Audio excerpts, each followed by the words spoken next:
Naam, assalamu alaikum azizi mtazamaji popote ulipo, natumai ubuheri wa siha na karibu kwenye taarifa zetu za TV47 Matukio zikiwa zimetimia saa 5 za asubuhi. Ni wakati murua kabisa wa kukupasha yanayojiri ndani na nje ya taifa la Kenya mtazamaji. Leo hii ni siku ya 18 mwezi ni wa 3. Aidha mtazamaji, baadhi ya taarifa ambazo tutazidi kukupasha kadri zinavyochipuka ni pamoja na mfalme wa Uholanzi Willem Alexander na Malkia Maxima wako nchini Kenya kwa ziara ya siku 4. Mtazamaji, mwanahabari wetu William Moige anafuatilia taarifa hii, yuko katika ikulu ya Nairobi. Na mtazamaji, kama unavyo kwenye kiwambo cha runinga yako, Rais William Ruto ndiye anahutubia wageni hao ambao wamewasili ndani ya ikulu, na tutakuwa tukivuka moja kwa moja hadi kwenye ikulu ya Rais William Ruto hapo tupate moja kwa moja kipi kinajiri. Aidha mtazamaji, tutakuwa tukiangazia taarifa kuhusiana na madaktari wanatarajiwa kuzindua rasmi mgomo wao jijini Nairobi baada ya makataa waliotoa kwa serikali kukamilika. Aidha mtazamaji, mbunge wa Kiharu naye Ndindi Nyoro anatarajiwa kutoa taarifa leo, wiki moja baada ya kutumuliwa katika kamati ya bajeti bungeni. Mwanahabari wetu wa masuala ya kisiasa Mike Kagongo pia anafuatilia taarifa hii na atakuwa kitupasha moja kwa moja ya kipi hicho mbunge wa Kiharu atakuwa kikisema mchana wa leo. Aidha mtazamaji, nao wafugaji wanaohamahama Tana River wanaombwa kujitambulisha maeneo wanayohamia ili kuzuia kuzuka kwa makabiliano na jamii nyingine. Baadhi ya wafugaji wamekuwa wakipigania malisho na ardhi. Aidha mtazamaji, tutakuwa tukivuka hadi kaunti ya Taita Taveta.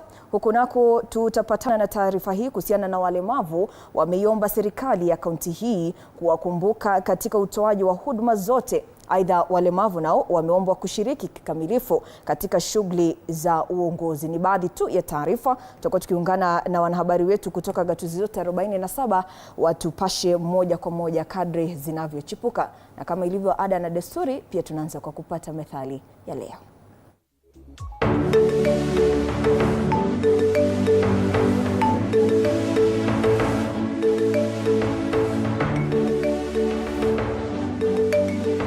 Methali ya leo: kila mahali pana ndeme. Ndeme ni punje ya choroko ambayo huwa haivi ipikwapo. Maana ya nje ya methali hii ni kwamba kila mahali pana choroko ambazo haziivi hata zikipikwa vipi. Maana ya ndani: kila mahali pana watu waliopotoka. Matumizi ya methali hii hutukumbusha kuwa hakuna mahali ambapo utakosa watu watendao maovu. Methali yenye maana sawa na hii ni hakuna mchele ukosao ndume.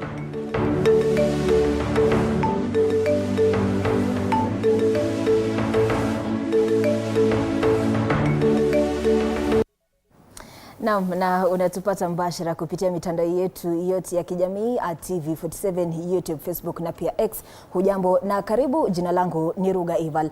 Rais William Ruto na mfalme wa Uholanzi Willem Alexander wanatoa taarifa ya pamoja kuhusu baadhi ya makubaliano ya utendakazi kati ya taifa la Kenya na Uholanzi. Hii ni baada ya kikao cha wawili hao hapo awali katika ikulu ya Nairobi. Mtazamaji, nataka tuvuke moja kwa moja hadi kwenye ikulu ya Nairobi. Hivi Rais William Ruto anahutubia, tusikize anachokisema. And growing 15 billion trees by 2032. Additionally, your engagements with the youth and the Supreme Court and the business community will further solidify our mutual understanding and cooperation. The Kenya-Dutch Business Forum will provide a platform for their majesties to engage with young Kenyan entrepreneurs, innovators, and investors, fostering enterprise, creativity, and economic collaboration.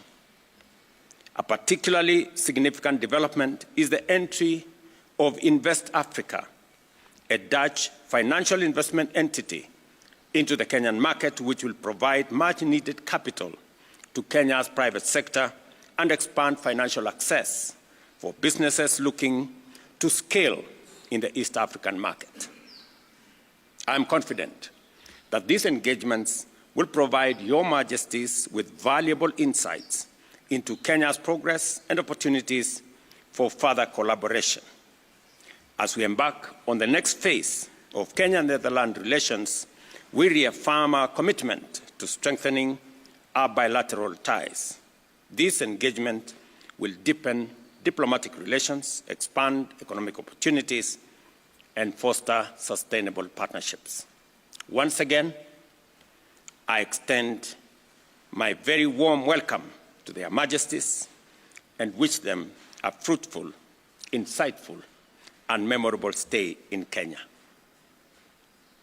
Now it is my honor to invite His Majesty King William Alexander to deliver his remarks. Your Majesty. Thank you very much. Mr. President, ladies and gentlemen, as we begin our three-day state visit to Kenya, I would like to thank you, Mr. President, for your kind invitation. Our visit reflects the strong and equal relationship that has developed between our countries across a broad range of areas. We work together successfully in many different fields.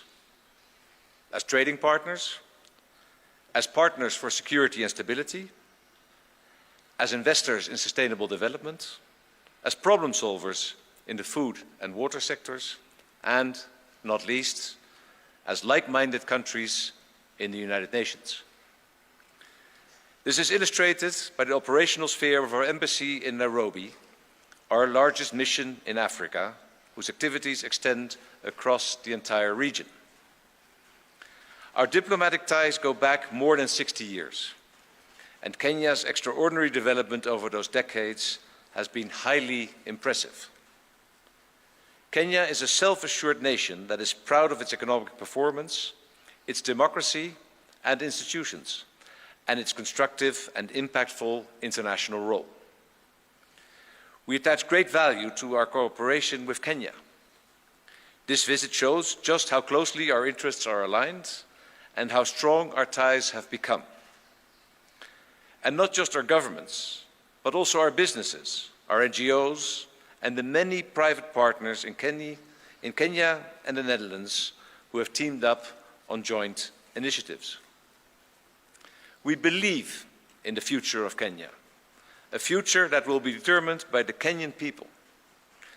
With a population whose average age is 20, your country is fortunate that it can rely on the ideas and energies of millions of young citizens.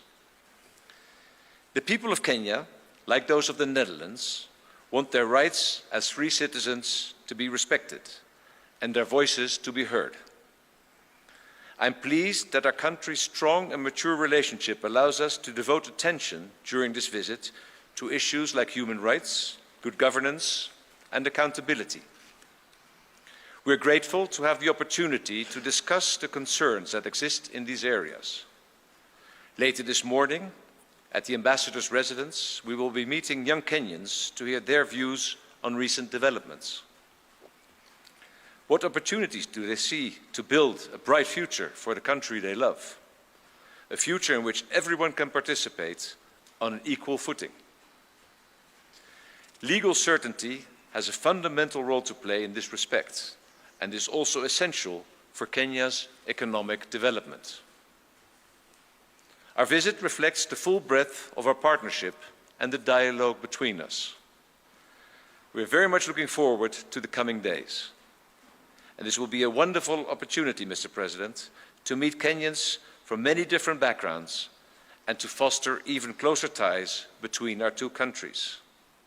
Mr. President, ladies and gentlemen, thank you for your attention and thank you very much for your hospitality. Thank you very much.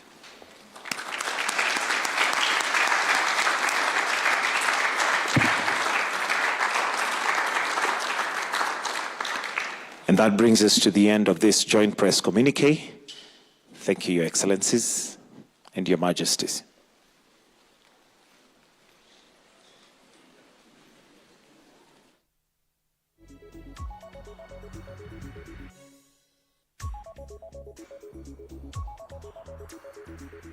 Na moja kwa moja hizo ni picha na video kutoka Ikulu hapo Rais William Ruto na Mfalme William Alexander akihutubia taifa kupitia vyombo vya habari kuhusiana na ziara yake. Alexander, kumbuka kwamba Alexander, mtazamaji, atakuwa humu nchini kwa siku 4. Aliwasili hapo jana mwendo wa saa 2. Taarifa hiyo utakuwa ukipata kwa ukamilifu wake mwendo wa saa 7. Mwanahabari wetu Mwege Williams anaifuatilia kwa karibu. Sasa mtazamaji, tuangazie taarifa nyingine ambapo Waziri wa Afya Daktari Deborah Barasa, Makatibu Harry Kimutai na Mary Muthoni pamoja na afisa mkuu mtendaji wa bima ya SHA Robert Ingasira wamefika mbele ya kamati ya afya katika bunge la Seneti ambapo wanajadili jinsi wizara hiyo inapania kutumia fedha katika taarifa ya makadirio ya bajeti ya mwaka 2025 mwaka 2026.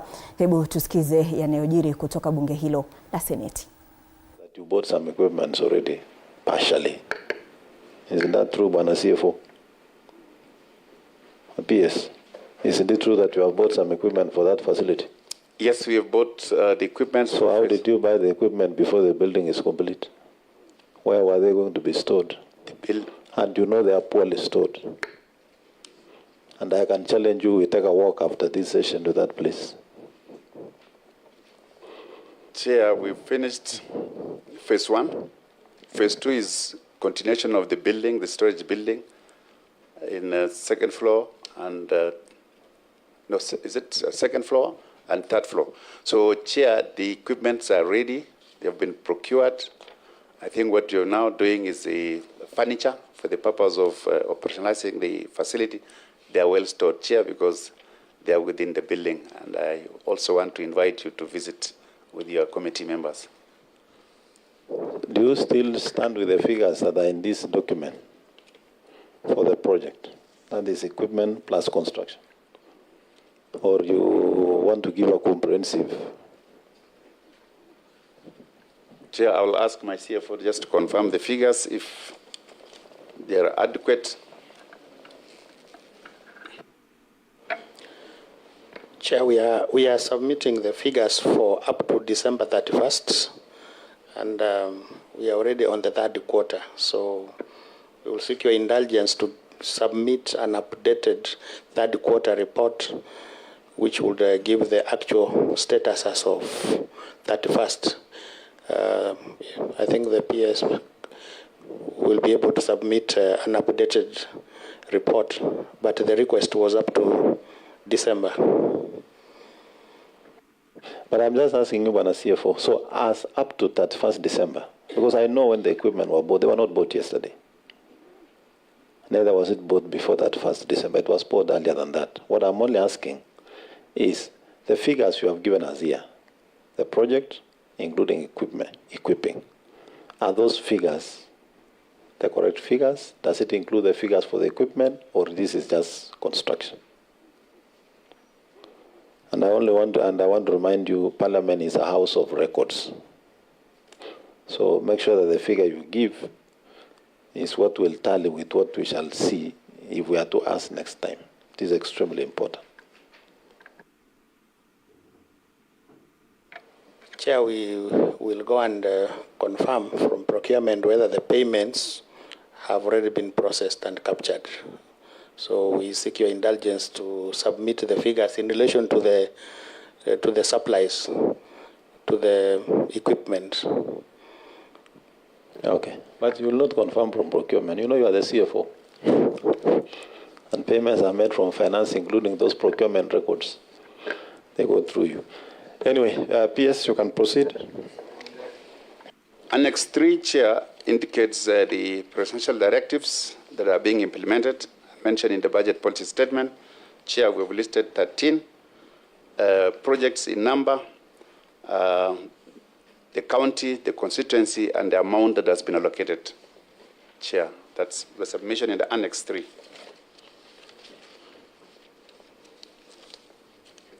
Chair, may I proceed with your permission?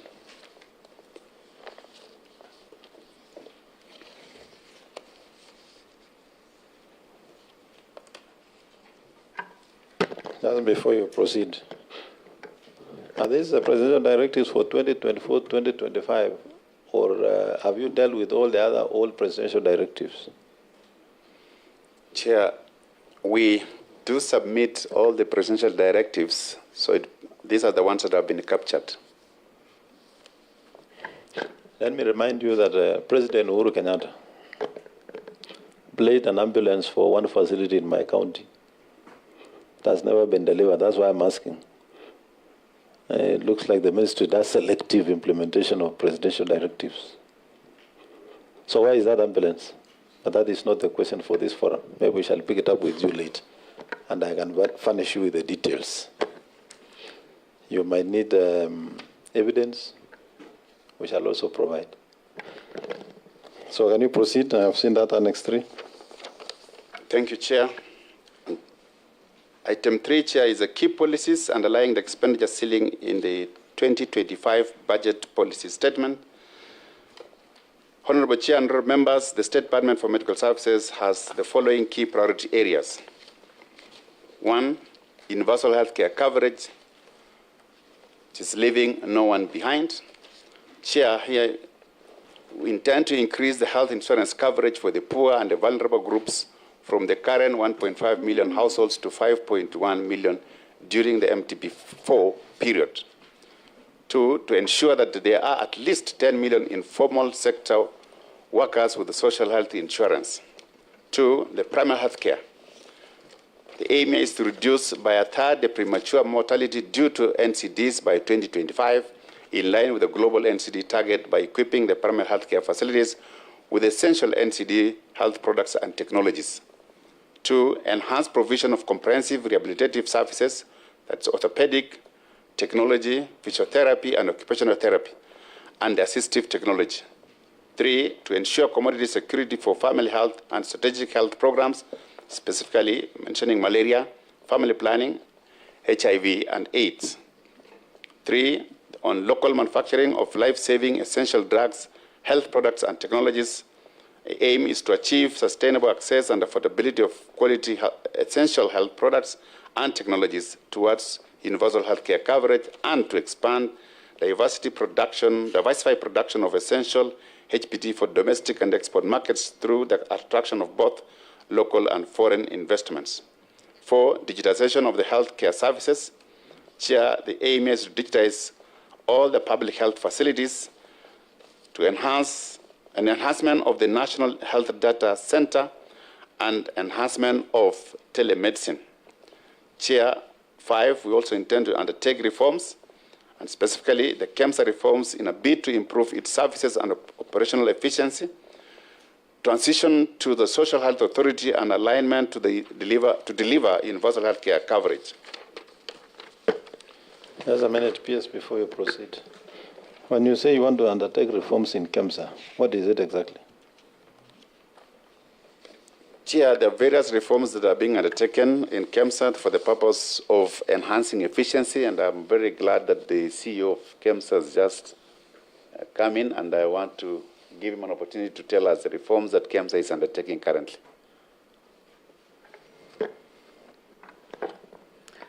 Chair, I'm behind you. Thank you, Chair. Maybe first I want to apologize for coming in a bit late. I think we're confused with another summons at the Senate, the timing. I'm really sorry, and I profoundly apologize to my CS and my Chair of Health Committee and the members. I hope apology accepted, sir. Na mtazamaji, kikao hicho kingali kinaendelea hapo katika bunge la Seneti. Zitimiapo saa 7 za adhuhuri, basi tutakuwa tukikupasha kwa ukamilifu wake. Sasa tuvuke hadi kaunti ya Taita Taveta, ambapo wito unatolewa kwa serikali ya kaunti hii ya Taita Taveta na mashirika mengine kuweka mikakati ya kuweza kusaidia jamii ya watu wenye ulemavu kujikimu kimaisha. Hii ni kutokana na mahangaiko wanayopitia baadhi yao, kukiwemo kuhangaikia masuala ya afya, elimu na kazi, miongoni mwa mengine, kama ukosefu wa uwakilishi katika nafasi za kisiasa. Mwanahabari wetu Julius Mariki na uketo wa taarifa hii. Watu wanaoishi na ulemavu katika kaunti ya Taita Taveta wameendelea kulalamikia kuachwa nyuma katika masuala ya kimaendeleo, wakisema kwamba hawajahusishwa vilivyo, wakitoa wito kwa serikali kuwahusisha ipasavyo, huku wito ukitolewa kwao na mwenyekiti wao wa kitaifa katika chama cha Wiper Dominic Ketere kujihusisha katika siasa ili kuhakikisha kwamba masuala yao yamejadiliwa kila wakati. Na sasa tupate baadhi ya kauli zao. Kuna matatizo yale tunapitia kwa ajili ya walemavu. Kuna wale walemavu wako chini ambao wajiwezi, hawana pampers, hakuna kujisaidia kama hivi chakula saa zingine unashindwa utawasaidia na nini. Hiyo imekuwa tatizo kubwa. Wengine hawana wheelchair. Mtoto akiwa pale chini unashindwa hata kumbeba kumpeleka hata chooni, unashindwa kumpeleka hata mahali popote pale, maana ako chini, amefikia umri wa mtu mkubwa. Tutapata msaada wa pampers pia na tupate, yani hiyo tu tukipata tutashukuru Mungu. Alafu pia kama kuna mradi wowote wataweza kutuanzishia, hata tukipata kuku ama mbuzi, walemavu wale wako chini watafurahia, kwa sababu nitapata pesa kutoka mahali pale. Sitaomba pampers, sitaomba chochote, lakini huo mradi utatusaidia. Mimi ni mtu niko kama peke yangu, sina ndugu wala dada. Sasa nasema bwana gavana uchukue majukumu. Tuna watoto wa kusomesa, wengine na walemavu, sisi na walemavu hatuwezi kuchukua kama mzigo kama watu wale wanajiweza. Tunasema utusaidie. Manake nina deni kweli nadaiwa. Ningeomba kama county government, mimi ni mwalimu na nimepata matatizo mengi kupitia kwa huu ulemavu wangu, umenifanya nikaenda hospitali sana. Unaenda Nairobi kwa MRI scan ama uende Machakos kwa MRI scan. Tunaomba bwana gavana kama anaweza kutuletea mashini ya MRI hapa Taita Taveta, itakuwa vizuri sana. Tutasaidika sisi walemavu na watu wengine kwa ujumla. Changamoto nyingi kwa sababu kukosa uwakilishi katika bunge letu la kaunti ni kwamba masuala mengi ya walemavu yamekuwa hayasongi. Miswada mingi, utetezi, nafasi za kazi haziko kwa walemavu, na ni kwamba naona tukipata uwakilishi ni kwamba tutaweza kutatua haya yote. Tutakuwa hata na kutengeneza sheria ambazo zitaweza kumsaidia mlemavu kuendelea kujikimu katika maisha. Tumejipanga, tutahakikisha Taita Taveta County tumesimamisha viongozi kuanzia kwa governor, women rep, senator, viti zote. Tutahakikisha pia kwa walemavu wanakumbania hizo viti zote ya Taita Taveta County. Tumejipanga sawa sawa. Ni baadhi tu ya kauli zao ambapo walikuwa wanazungumza katika kongamano lililowaleta pamoja walemavu kwenye kaunti ya Taita Taveta na uongozi wa walemavu katika chama cha Wiper. Nikiripotia TV47, mimi ni Julius Mariki.